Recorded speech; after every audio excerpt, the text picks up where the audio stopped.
everyone, welcome back and I am Surbhi Dheja. So अभी CSR के exam को 1 month ही है अराउंड, अगर देखा जाए तो सिर्फ 1 मंथ ही बचा है. सो काफी स्टूडेंट्स का ये क्वेश्चन रहता है कि 1 मंथ में एग्जाम को क्वालिफाई कर सकते हैं या फिर नहीं कर सकते, या 1 मंथ की प्रिपरेशन इनफ होगी एग्जाम को क्वालिफाई करने के लिए या फिर नहीं होगी. सो इसका सिंपल सा आंसर ये है कि हाँ, 1 महीने में हम एग्जाम को क्वालिफाई कर सकते हैं. इस 1 मंथ में एग्जाम को क्वालिफाई किया जा सकता है, जेआरएफ लिया जा सकता है अगर आपने प्रॉपर प्लान बनाया हुआ है, प्रॉपर स्ट्रेटेजी आपके पास है कि कैसे आपको 1 मंथ में टाइम को कैसे मैनेज करना है. Time management and proper strategy अगर आपके पास है और अगर आप कंसिस्टेंटली उसको फॉलो कर रहे हो तो आप 1 मंथ में जेआरएफ क्लियर कर सकते हो. तो जेआरएफ को क्लियर किया जा सकता है, क्रैक किया जा सकता है इस एग्जाम को अगर आपने प्रॉपर अपना टाइम मैनेज किया हुआ है, टाइम मैनेजमेंट आपकी अच्छी है और आपने एक प्रॉपर स्ट्रेटेजी आपके पास है कि 1 मंथ में आपको क्या करना है, कैसे करना है, कितना टाइम आपको देना है, रिवीजन को कितना टाइम देना है, क्वेश्चन प्रैक्टिस को कितना टाइम देना है, कितने आवर्स की स्टडी दिन में आप कर रहे हो. अगर आप एक प्रॉपर तरीके से करते जाओगे तो सिंपली इस एग्जाम को क्वालिफाई कर सकते हैं. सो अभी मैं आपके साथ एक यही ऐसे डिस्कशन करने वाली हूँ कि 1 मंथ में टाइम को कैसे आपको मैनेज करना है, कितना टाइम आपको दिन में देना है, कैसे आप मतलब चीजों को कैसे कवर अप कर पाओ जल्दी से, कितना आप कैसे रिवीजन यहाँ पे अच्छे से कर सकते हो. तो सबसे पहले तो देखो, जब भी आप एग्जाम को यहाँ पे स्टार्ट मतलब एग्जाम के लिए 1 मंथ यहाँ पर है तो सबसे पहले तो यहाँ पे अभी ये 1 मंथ जो होगा ये इंपॉर्टेंट है. 30 डेज बहुत इंपॉर्टेंट यहाँ पे रहने वाले हैं क्योंकि यहाँ पे सिंपल सा आपको क्या करना है, यही आपका डिसाइडिंग होगा कि आपका मतलब प्रिपरेशन आपकी किस लेवल पे जाने वाली है. इसी मंथ में सब कुछ डिसाइड हो जाएगा. तो सबसे पहले जब भी आप अपनी स्टडी स्टार्ट करो या फिर इस मंथ का जो स्टार्टिंग के डेज यहाँ पर होंगे मतलब लाइक 15 to 20 डेज, तो आपको सिर्फ पढ़ना ही पढ़ना है, स्टडी ही स्टडी करनी है.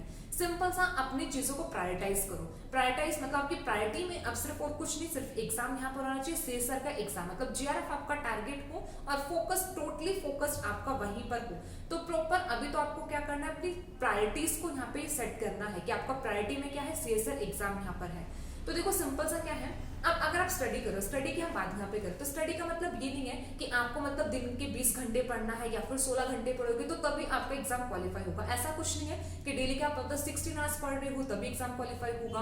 अगर आप मतलब सिर्फ मतलब इतना ज्यादा टाइम नहीं दे रहे हो तो एग्जाम क्वालिफाई नहीं होगा. तो सिंपल एक प्रॉपर आपका बस एक प्रॉपर स्ट्रेटेजी होनी चाहिए कि कितना आपको कैसे करना है. तो सिंपल सा देखो, स्टार्टिंग के डेज में तो आपको सिर्फ आपका फोकस होना चाहिए पढ़ने के ऊपर. तो पढ़ने में आप जितना ज्यादा टाइम आप पढ़ने पे दे सकते हो, मतलब अगर आपको लगता है कि आप 8 आवर्स दिन में दे सकते हो तो 8 आवर्स आप स्टडी करो. अगर आपको लगता है कि आप 10 आवर्स दिन में दे सकते हो तो 10 आवर्स स्टडी करो. अगर लगता है कि आप 15 आवर्स स्टडी कर सकते हो तो 15 आवर्स स्टडी करो. तो पहला आपको फोकस होना चाहिए स्टडी करने का.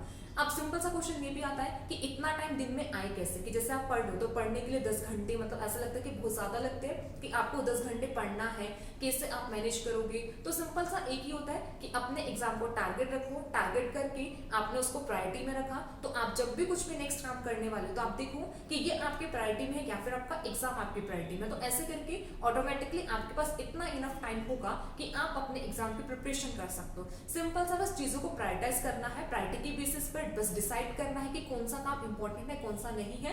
तो टाइम तो इजीली मैनेज हो जाता है. सिंपल सा सीएसआर के एग्जाम को अपना टारगेट में रखो, सिर्फ आपका और कुछ भी नहीं है, प्रायोरिटी आपके सिर्फ वही एग्जाम है, बाकी सब काम अभी आपको नहीं करने हैं.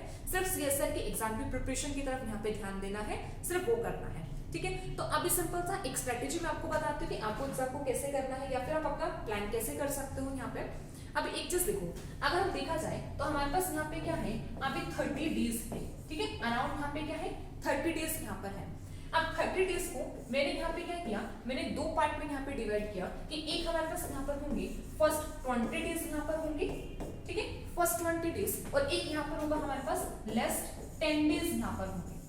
ठीक है, लास्ट 10 डेज. तो अभी तो पहले आपको ये 20 डेज में फोकस करना है. ठीक है, इन 20 डेज में आपको फोकस करना. फोकस के लिए सिंपल सा कैसे, अब सिंपल सा अभी यहाँ पे अलग अलग स्टूडेंट्स होंगे कि कुछ स्टूडेंट्स ऐसे होंगे जिन्होंने सिंपल सा 6 यूनिट को टारगेट किया है, 7 को टारगेट किया है, 8 को टारगेट किया है, 9, 10, 11, 12 मतलब सबका अलग अलग यहाँ पे होगी कितने यूनिट को उन्होंने टारगेट किया.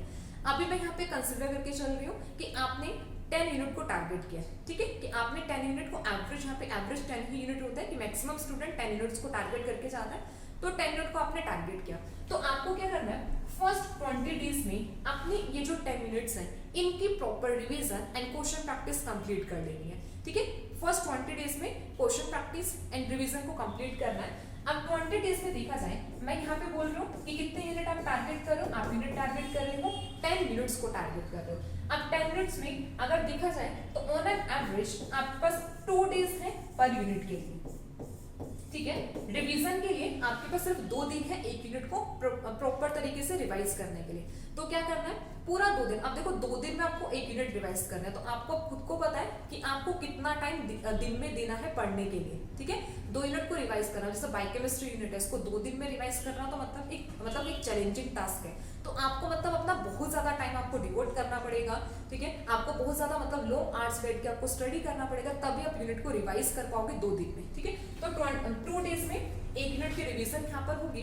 अब इस रिवीजन में रिवीजन प्लस में यहाँ पे क्या भी आ जाएगा, क्वेश्चन प्रैक्टिस यहाँ पर आ जाएगा। तो 2 डेज में रिवीजन प्लस में यहाँ पे क्या होगा, क्वेश्चन प्रैक्टिस। और क्वेश्चन प्रैक्टिस में सिंपल कुछ नहीं करना है, प्रीवियस ईयर क्वेश्चन से करना है। और जब आप प्रिपरेशन करते हो ना, तो तभी क्या होता है कि कुछ क्वेश्चन तो तभी आप प्रैक्टिस हो जाते हैं। तो अभी जो क्वेश्चन प्रैक्टिस होगी तो सिंपल सा है, प्रीवियस ईयर क्वेश्चन करो। प्रीवियस ईयर में भी जो लेटेस्ट एग्जाम है, लेटेस्ट जो अभी एग्जाम है, मतलब लास्ट 5 ईयर के एग्जाम्स ले लिए, उनमें से क्वेश्चंस मतलब सोल्व करना स्टार्ट किया, ठीक है। तो सोल्व में सिंपल देखो ज्यादा टाइम नहीं है, आप इसलिए ज्यादा टाइम अपना क्वेश्चन प्रैक्टिस पर भी नहीं दे सकते। ऐसा नहीं कि आपने पूरा का पूरा दिन ही क्वेश्चन प्रैक्टिस पर दे दिया, पूरे के पूरा दिन भी क्वेश्चन प्रैक्टिस नहीं कर सकते हो। आपके पास सिर्फ 2 ही दिन है, 2 ही दिन में आपको पूरा सिलेबस रिवाइज भी करना है, प्लस में आपको क्वेश्चन प्रैक्टिस भी करनी है, ठीक है। तो आपको बस टाइम अपना इसी तरीके से मैनेज करना है। अगर ऐसा लगता है कि रिवीजन जल्दी होगी है, तो आप उतना ज्यादा टाइम क्वेश्चन प्रैक्टिस को दे सकते हो। अगर आपको लगता है कि रिवीजन जल्दी अभी नहीं हुई है, आपको थोड़ा सा और टाइम लगेगा, तो क्वेश्चन प्रैक्टिस में उतना कम टाइम आप वहां पे दे सकते हो, ठीक है। बट ये है कि इंपॉर्टेंट आपको खुद को देखना है कि 2 डेज में आप कैसे मैनेज करोगे रिवीजन प्लस में यहाँ पे क्या करनी है, क्वेश्चन प्रैक्टिस। तो जैसे 20 डेज में आपके 10 मिनट्स की रिवीजन हो जाएगी प्लस में क्वेश्चन प्रैक्टिस। अब इसमें से जैसे हम इक्वॉलिटी एवोल्यूशन की बात करते हैं, अब वो यूनिट इजी रहते, तो उन यूनिट्स को रिवाइज करने के लिए मतलब 2 डेज पे थोड़ा ज्यादा रहता, 1 डे में भी इजी कंप्लीट कर सकते हो। इक्वॉलिटी एवोल्यूशन, जेनेटिक्स, ऐसे जो यूनिट्स होते हैं, अगर आप इन यूनिट्स को टारगेट कर रहे हो तो 2 डेज पे यहाँ पे क्या होंगे, ज्यादा यहाँ पर होंगे, तो एक दिन में आप कर सकते हो। अब ये जो लास्ट 10 डेज यहाँ पर होंगे, अब इस लास्ट 10 डेज में आपको कोई भी क्वेश्चन प्रैक्टिस नहीं करनी है, किसी भी टाइप की कोई भी क्वेश्चन प्रैक्टिस नहीं करनी है। अब यहाँ पर जो फोकस होगा वो फोकस होगा ओनली ऑन रिकॉलिंग, ठीक है। 10 डेज में ओनली ऑन रिकॉलिंग। अब इस 10 डेज में आपकी मिनिमम एटलीस्ट 2 टाइम तो रिवीजन होनी चाहिए यूनिट्स की, ठीक है। 2 टाइम का मतलब क्या हुआ, अब आपने 5 डेज में इसको डिस्ट्रीब्यूट किया कि फर्स्ट 5 डेज में एक बार फिर से सारे 10 के 10 यूनिट्स को रिवाइज किया, फिर नेक्स्ट 5 डेज में फिर से 10 के 10 यूनिट्स को रिवाइज किया। अब ऐसे पूरे 1 मंथ में आपका क्या होगा, 3 टाइम यूनिट रिवाइज हो जाएगी, ठीक है। पूरे 1 मंथ में यहाँ पे क्या हुआ, 3 टाइम आपकी यूनिट्स पूरी रिवाइज होगी। और 3 टाइम रिवाइज करना इंपॉर्टेंट है पूरे सिलेबस को, ठीक है। तो फर्स्ट 20 डेज में क्वेश्चन प्रैक्टिस होगी, प्लस में रिवीजन होगा। रिवीजन में भी आपको ध्यान रखना है कि 20 डेज का ही टाइम है आपके पास। 20 डेज के अंदर मतलब इसी लिमिटेड टाइम में ही आपको रिवीजन प्लस क्वेश्चन प्रैक्टिस को कंप्लीट करना है। बस ये माइंड में सेट करके चलना, टारगेट बना के रखना कि 2 डेज 5 मिनट, आपके पास और टाइम है ही नहीं, 2 डेज 5 मिनट है, आपको इतना ही टाइम आप डिवोट कर सकते हो एक यूनिट के लिए। और नेक्स्ट 10 डेज में सिंपल रिवीजन रिकॉलिंग, जितना आप कंसेप्ट रिवाइज कर सकते हो, रिकॉल कर सकते हो, रिवीजन रिकॉलिंग ये इंपॉर्टेंट रहेगा।